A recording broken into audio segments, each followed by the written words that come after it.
Bien, ben bonjour ou bonsoir à tous et à toutes. Je vais vous présenter maintenant les investigateurs, en commençant par l'investigatrice principale, qui est donc Wendy Adams, la gamine. Donc la voici. C'est un personnage donc qui vient de la classe des survivants. C'est un peu normal pour une gamine qui a vécu dans les rues après s'être échappée de l'orphelinat. Et donc, dans son deck de cartes d'investigateur, elle peut inclure, hormis les cartes neutres habituelles, qui sont propres généralement à tous les investigateurs, elle peut inclure donc des cartes de sa classe et des cartes de la classe des truands. Et voilà, on retrouve le concept de la gamine des rues qui a su vivre peut-être un petit peu de rapine, ce genre de choses. Donc, alors, on peut voir qu'au niveau de ses compétences ou caractéristiques, selon comment on veut les appeler, en haut, donc la tête, c'est la volonté. Donc avec un 4 qui est plutôt une très bonne caractéristique, on voit elle a quand même un sacré moral. Elle a un 3 en intelligence, là, le petit livre. Donc c'est une investigatrice qui peut faire des enquêtes honorables. Par contre, lorsqu'il s'agit d'affronter des ennemis, faire face à de l'adversité où la force physique peut être présente, donc là, effectivement, avec un 1, elle n'est pas du tout présente. Elle va pas pouvoir faire face aux ennemis en leur tapant dessus, ça, ou alors en tout cas pas facilement. Et ben, du coup, elle se rabat sur son agilité, hein, la petite chaussure avec les ailes là, qui, euh, donc, euh, qui lui permettra éventuellement justement d'esquiver, de s'échapper des ennemis et de les laisser sur place. Ensuite, elle a une propre capacité, une réaction, donc qui vient lorsqu'on tire un jeton dans le sac à eau pour faire un test. En fait, ce jeton, si ne nous plaît pas, on a la possibilité de faire un nouveau tirage moyennant le sacrifice d'une carte de sa main que l'on va défausser. Donc on peut faire ça qu'une fois par test ou capacité. Donc c'est très intéressant et ça peut être en adéquation avec l'amulette de Wendy qui est sa carte signature qu'on verra après. J'expliquerai pourquoi. Donc là, elle a un signe des anciens, c'est donc lorsqu'on tire le jeton signe des anciens, mais il y a ce texte qui s'applique. Donc il est à plus 0 de base, donc non, c'est tout à fait correct. Et par contre, le test est automatiquement réussi si l'amulette de Wendy est en jeu. Donc c'est assez anecdotique parce que c'est beaucoup de conditions. Il faut tirer le signe des anciens, ce qui est déjà assez rare. C'est à peu près, voilà, je sais pas, on va dire entre 5 et 6-7% de chances de le tirer, suivant le nombre de jetons qu'il y a dans le sac. Voilà, donc c'est assez faible. Et en plus de ça, c'est conditionné à la présence de l'amulette en jeu. Donc bon, c'est vraiment voilà, très anecdotique pour moi. Voilà. Ensuite, c'est un personnage très équilibré au niveau de sa vie, donc de ses points de vie et de sa santé mentale, puisqu'elle a 7 pour chacun. Voilà pour la petite présentation de Wendy Adams, voilà, le personnage. On va passer maintenant au deck. Alors bon, rapidement, on passe en revue l'amulette de Wendy. Donc c'est un soutien qui vaut 2, qui permet, lorsqu'on arrive à le poser, hein, c'est un accessoire, on a droit qu'à un seul accessoire. Donc lorsqu'on le pose, on a le droit de jouer l'événement le plus proche du haut de sa défausse, du haut de la pile, de la défausse. Et malheureusement, on est forcé, à chaque fois qu'on joue un événement, de le placer sous son deck et pas de le mettre dans sa défausse. Donc voilà, ça va en opposition un petit peu les deux textes, mais bon, c'est fait exprès pour pas que ce soit trop puissant. Après, à nous de jouer, de compenser, donc éventuellement de défausser des cartes en vue de les jouer juste après. Ben voilà, on revient vers la capacité de Wendy, ou alors de jouer des cartes comme avec ça pour améliorer un test de compétence. Et après de pouvoir le rejouer grâce à l'amulette, si c'est une carte événement, bien évidemment. Donc intéressant, toujours dommage qu'elle ne soit qu'en un seul exemplaire. Ensuite, il y a sa traîtrise, donc sa traîtrise seule et abandonnée. En fait, quand on révèle ça, 2 horreurs directes, hein, 2 horreurs directes, alors du coup, c'est c'est des horreurs, ça s'attaque à la santé mentale, et c'est direct, ça veut dire qu'on doit le placer sur le personnage, on n'a pas le droit de le mettre sur d'autres cartes qu'elle aurait pu jouer, comme par exemple des alliés. Voilà. Et en plus de ça, toute sa pile de défausse est retirée de la partie, ce qui fait que là, c'est fait pour pénaliser par rapport à l'éventuelle présence de l'amulette en jeu, quoi. Plus d'autres effets néfastes que ça peut avoir, suivant les scénarios. Là, ça c'est la faiblesse de base que j'ai tirée, puisqu'on doit en tirer une à chaque fois.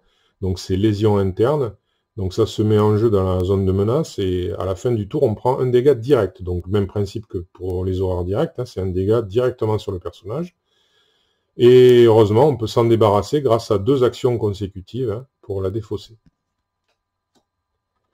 Alors après, on en arrive au soutien, donc en 2 exemplaires, hein, parce que c'est très utile, puis ça va être un peu l'enquêtrice, celle qui va faire les enquêtes. Roland, il y a d'autres moyens de récolter des indices, bien qu'il soit aussi bon qu'elle à ce niveau-là. Mais bon, je lui ai consacré plutôt le rôle d'exterminateur, on va dire, plutôt qu'un rôle d'enquêteur. Donc du coup, 2 lampes torches, parce que bon, elle a dû récupérer plein d'objets dans ses périples dans les rues, et notamment elle a récupéré des lampes torches. Donc c'est très utile, puisque ça ne coûte pas trop cher. Bon, ça a une icône d'intelligence, ça peut toujours servir pour les tests de compétences en relation. Et pour une action, on dépense une provision, puisqu'il y en a 3 sur une lampe torche jouée, et on enquête dans le lieu qui perd -2 en valeur occulte, donc ça facilite le test pour trouver les indices. Donc c'est une carte neutre une autre carte neutre, donc là, un imperméable. C'est un petit peu cher, 3, mais ça a quand même une icône d'agilité qui est en rapport avec Wendy et l'esquive. Et surtout, quand on le met en place, ça a 2, donc au niveau des points de vie. Donc ça permet éventuellement de compenser, voilà. Et en plus de ça, ça donne un bonus de +1 en agilité lors des tentatives d'évasion, ce que Wendy va faire en priorité face aux ennemis. Et c'est un objet qui se met sur le corps, on ne peut avoir qu'un objet sur le corps, voilà. Dans le même état d'esprit, pour faire face un petit peu en raison de sa faiblesse personnelle, les 2 horreurs directes, il faut peut-être un peu renforcer sa santé mentale, donc éventuellement un exemplaire d'un accessoire, c'est le précieux souvenir qui vaut 0, qui a une icône de volonté, donc un petit nounours, ça rappelle quand même l'enfance, hein, donc Wendy étant une enfant, voilà, c'est plutôt raccord avec le personnage. Toujours en un seul exemplaire, un autre élément qui peut servir, une lanterne qui vaut 2, comme la lampe torche, qui a aussi une même icône d'intelligence comme la lampe torche, mais qui n'a pas de provision, elle, une fois qu'on l'a posée, elle sert tout le temps, à moins qu'on la défausse, on va voir après. Donc elle permet d'enquêter, moyennant une action, et le lieu perd -1. C'est sûr que c'est un petit peu moins puissant que la lampe torche, mais bon, c'est permanent, donc c'est permanent. Voilà, en tout cas, ça n'a pas de provision, plus exactement. Et en plus de ça, donc une autre action, on peut défausser la lanterne et infliger un dégât à un ennemi dans son lieu. Cette action ne provoque pas d'attaque d'opportunité. Donc ça, c'est utile, ça évite de se faire attaquer, puis ça peut aider soit Roland à tuer un ennemi, soit à se débarrasser d'un ennemi de faible point de vie. Et puis pour récupérer tous ces objets qui pourraient aller à la défausse, soit par la capacité de Wendy, soit par d'autres biais, eh bien, une récup, c'est un peu normal, elle récupère des choses dans sa vie de gamine des rues, elle a certainement récupéré pas mal de choses. Donc ça coûte 1, c'est pas onéreux, pareil, une icône d'intelligence, ça peut toujours servir pour enquêter.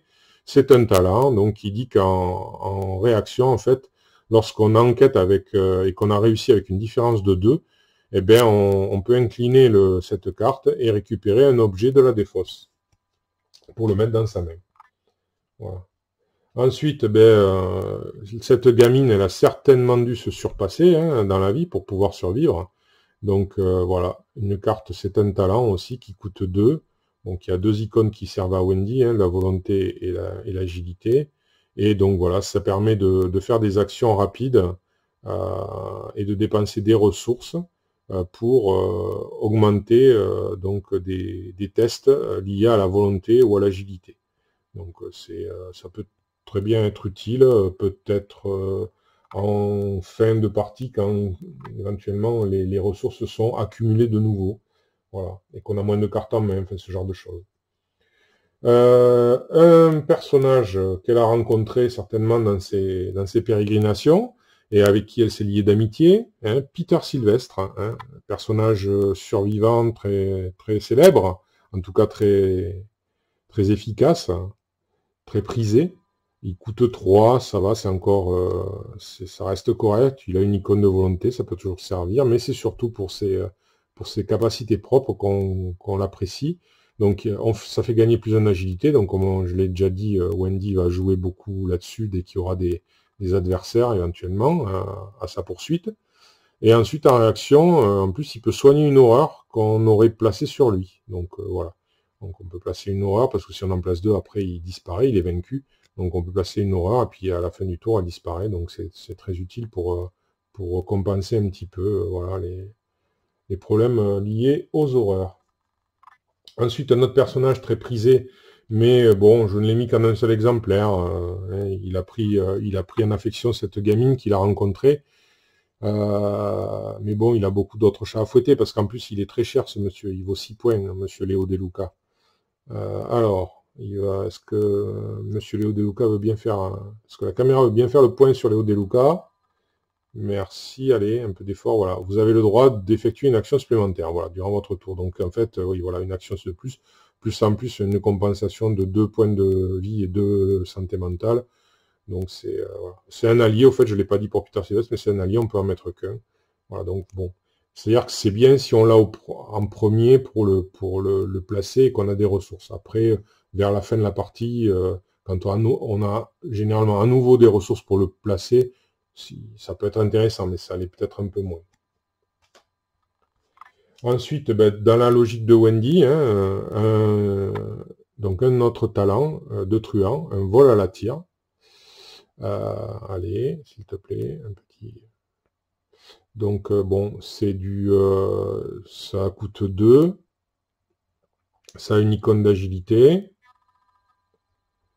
Et qu'est-ce que ça dit? Ça dit qu'après que vous avez échappé à un ennemi, incliné, voilà la tire, piochez une carte.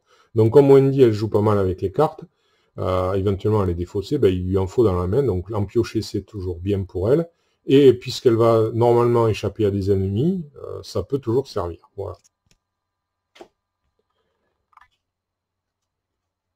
Ensuite, pour obtenir des ressources, parce qu'elle en a besoin, une planque, enfin 2 planques dans le deck, parce que ça rapporte des ressources, et voilà, ça coûte 0, c'est un événement, en plus, c'est un événement qu'elle peut éventuellement jouer avec son amulette.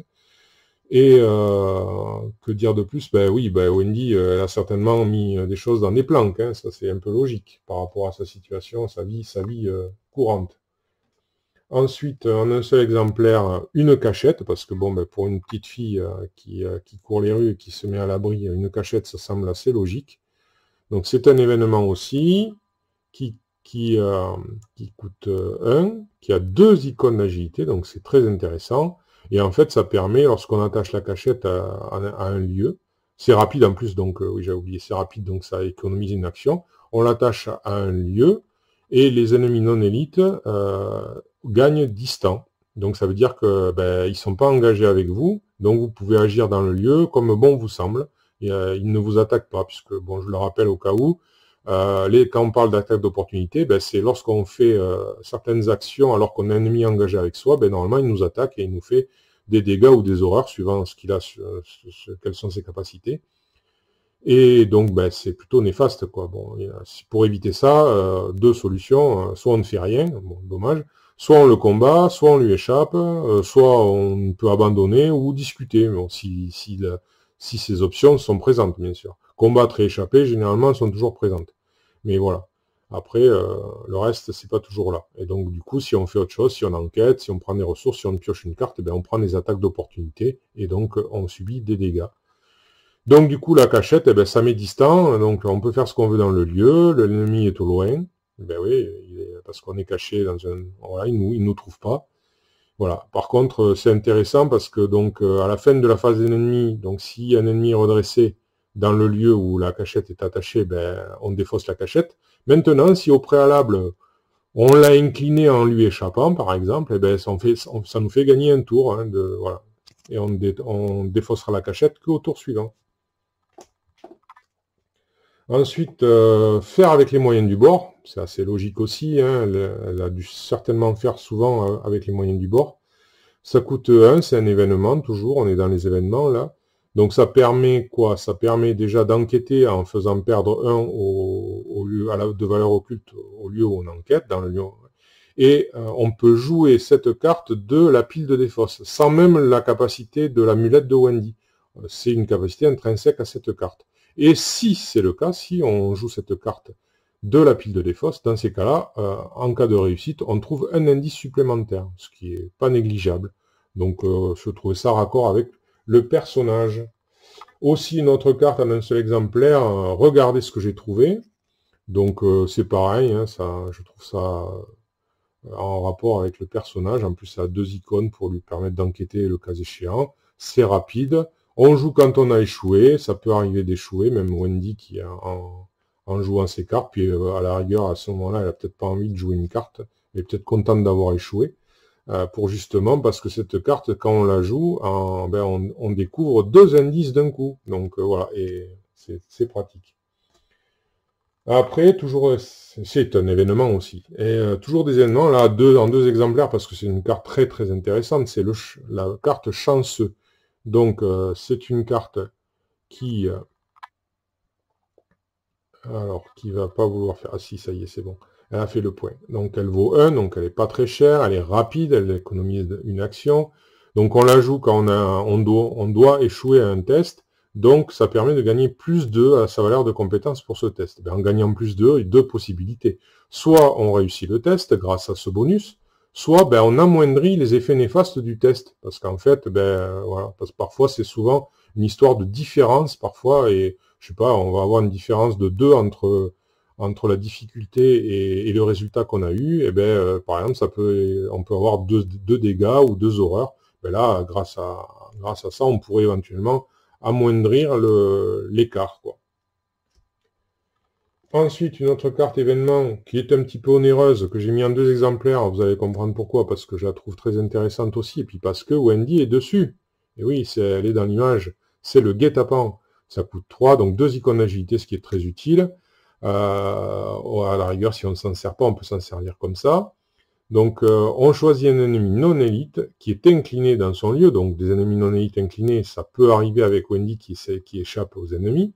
Et là, on effectue un test d'agilité, donc de valeur X de difficulté, et X étant la valeur d'évasion de cet ennemi. Donc, bon, il y a des fortes chances pour que la valeur d'évasion ne soit pas très très élevée non plus. Donc, Wendy ayant échappé, leur ayant échappé, bon, voilà, ben, ça permet de vaincre l'ennemi en un seul coup. Donc, en 2 coups, on lui échappe, puis on joue cette carte et on a vaincu un ennemi qui avait peut-être 4 points de vie ou 5 points de vie, peut-être moins aussi, mais déjà, ça permet de vaincre des ennemis avec beaucoup de points de vie. Mais non élite, bien évidemment. Donc, une carte truand aussi, éviter de justesse. C'est une carte très intéressante que Wendy elle a souvent dû éviter de justesse les services sociaux, comme voilà, comme on peut l'imaginer. Donc, c'est une carte qui vaut 0 en plus. Elle a 2 icônes d'agilité, très intéressant. Et qu'est-ce qu'elle permet de faire? Ben, en fait, elle est rapide en plus, donc elle ne mange pas d'action. À jouer quand un ennemi effectue une attaque d'opportunité, donc attaque d'opportunité, j'en ai parlé. Donc, on annule l'attaque, et en plus, on gagne un bonus de plus 2 lors de son prochain test de compétence. Donc, on peut très bien calculer, faire une action exprès pour avoir une attaque d'opportunité, jouer cette carte en vue de gagner un bonus à son prochain test de compétence. Donc, très intéressant. Et puis, comme elle est avec Roland, eh bien, elle a aussi cette carte-là, en 2 exemplaires, une carte événement qui dit « Occupe-toi de celui-là ». Et oui, parce que Wendy, elle est petite et tout ça, puis Roland, il est grand, il est fort, donc eh ben, c'est rapide. Bon, ça coûte 0 en plus. Bon, une icône d'intelligence et une icône d'agilité, c'est utile pour elle. Et donc, en fait, à jouer après que vous avez pioché une carte rencontre non péril, mais avant d'avoir résolu ses effets, donc ça peut être a priori un ennemi, eh bien, on choisit un autre investigateur. Oula, Roland, il est considéré comme ayant pioché cette carte rencontre à votre place. Et en plus, on gagne une ressource. Donc voilà, ça peut très... Voilà. Comme Roland, on le verra, c'est quelqu'un qui apprécie parfois d'avoir des ennemis à combattre. Eh bien, voilà, Wendy pourra lui en fournir parfois si elle est malchanceuse au tirage des cartes rencontres. Ensuite, on attaque les cartes compétences. Donc les cartes qui ne sont attribuées qu'aux compétences, qu'on ne peut faire que pour les tests. Donc là, ben, la carte Courage inattendu en 2 exemplaires pour elle, parce que c'est des icônes libres qui peuvent être attribuées à tout type de test, quelle que soit la compétence choisie. On peut donc en mettre qu'une de ces cartes, mais bon, là, ça c'est pas rédhibitoire. Et donc c'est très utile à cause de ça, quoi. Puis il y a un enfant, là on voit, donc voilà, c'est un raccord, elle a certainement fait preuve d'un courage inattendu à plus d'une reprise.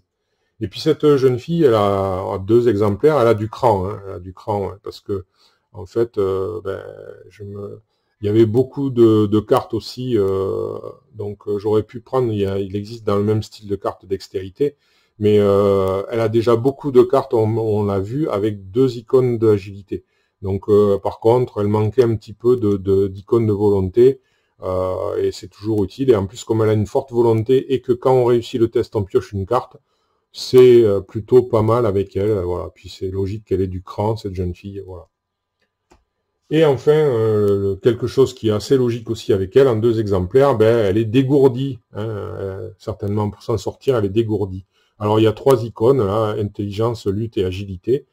Alors c'est pas pour la lutte que ça devrait servir, hein, normalement. Pour le reste, voilà, ça devrait servir. Et surtout parce que après, ben, si ce test de compétence est réussi, eh bien, on peut choisir une carte survivante dans sa pile de défausse, qui n'est pas dégourdie, donc qui n'est pas cette carte, et on peut l'ajouter à sa main. Donc c'est pratique pour récupérer des cartes. N'oublions pas que Wendy les défausse pour utiliser sa capacité.